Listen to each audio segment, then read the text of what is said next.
From diesel or gas pacers to rocket-powered racers. Nomads, go-mads, RVs, schoolies. He'll turn it, tweak it, tune it, fix it so smoothly. That's why he's Badge. Everybody needs one. Welcome back, sports fans. That's right.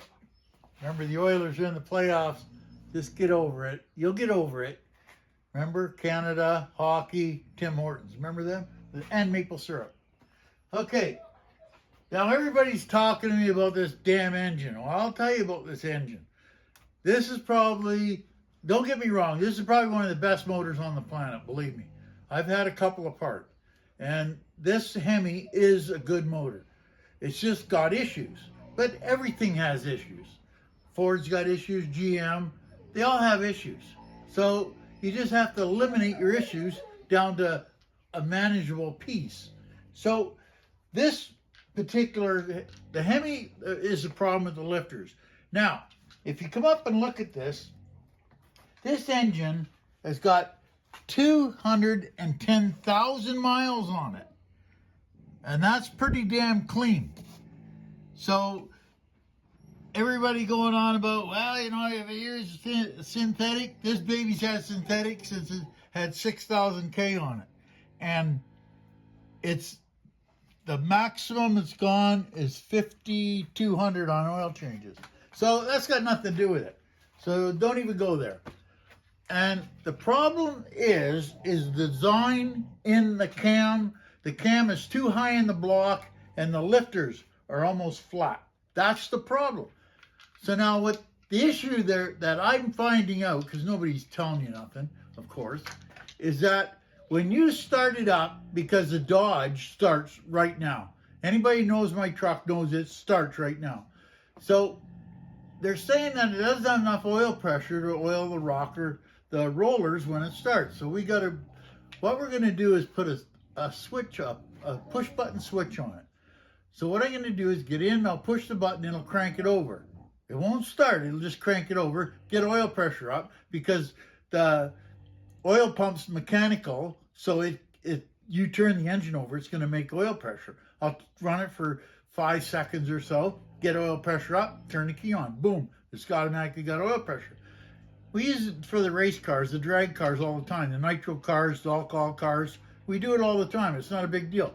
You just crank it up till you get oil pressure, the driver will tell you, yep, and then you'll pull the magneto. It's been done since Garlett started out, so it's not a big deal. So we're gonna try it. And everybody I mentioned to says, you know, that might work. But anyway, that's where we're going. So that's what I want to show you, this head, how dirty it is. And this has been off for about a week now, and that's the way it is. It's not dirty at all. Like, anybody that knows anything about it knows it's not dirty. So what I got here is 3 rockers. Now, you seen the bad one in the last video. I was going to show it to you, but I'll make you go back and look at that last video. Okay, now you see these rollers. Now see that, how it changes color there? That's the hard surfacing coming off it. This roller is the one right beside the one that went. This one here is ready to go. Like people say, well, you could just, if you catch it early enough, you just put a new roller, a new rocker in, or a lifter in and go. Well, I'm not doing that. This one here is the next one over. And it's starting, see, right there, the dark color. It's starting to change color.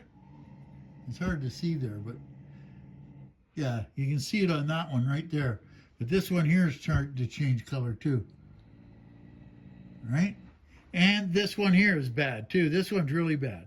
So now, you got to remember that from the time that this started until I pulled it apart was maybe 4 days.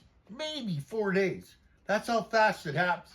And it's just like when we put it together last time, I go like Bell Engine in Edmonton is where I get all my parts.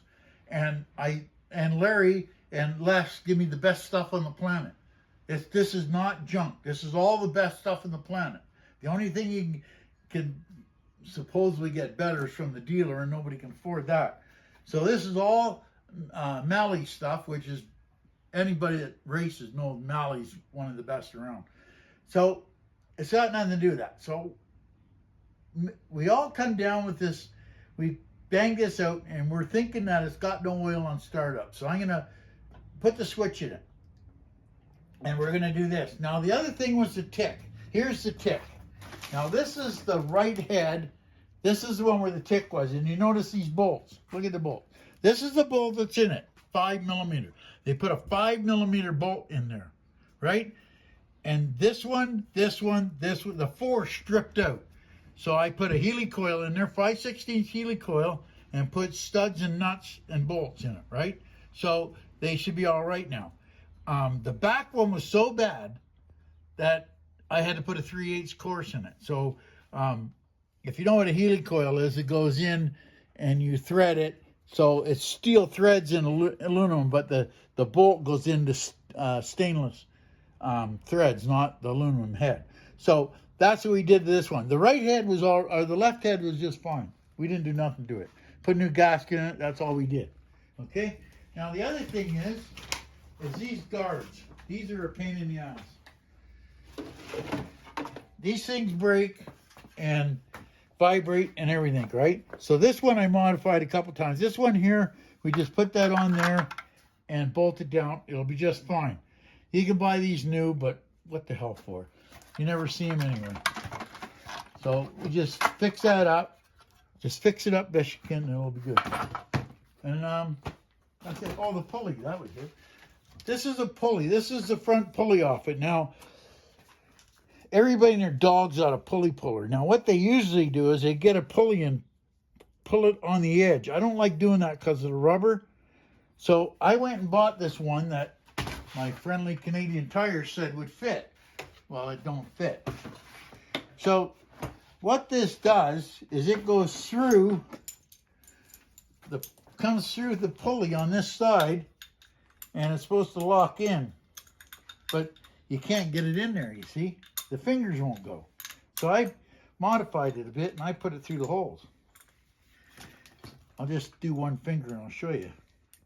They're supposed to go like this, and then they hook on there, right?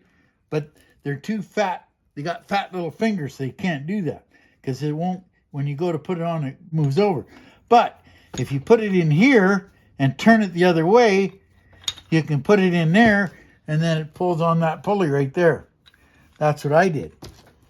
Now, to modify it, you take a look at this lever was right about 1/8 of an inch here, right down. These are too fat. Now, Snap-on and Mac and all them, and OTC make them, these are made of metal strapping, not forged, okay? So that's what you have to do. Just a little modification. It works just fine. So I'm just going to put that out there for you because people want to see what the engine looked like on the inside. You see it. The rockers are all good. The push rods are all good. We just have to change them lifters, and Bob's your uncle. I'm glad you get something out of it. And if you don't, leave a comment in the bottom. And, oh yeah, you got to... Yeah. Oh, yeah, subscribers. That's another thing. I want everybody to quit subscribing because you know why? And no, this is the reason why. All my videos, you go into this video you're watching right now and it'll say 100, 200, whatever. You don't see the analytics. I see the analytics. 90% of the views are non-subscribers. Just putting that out there. That's why I say don't subscribe. So anyway, I'll leave that with you. Bob's your uncle. See you later. Don't forget the Oilers. Perfect. Badge. Everybody needs one. We love our badge. And just remember, he's not asking.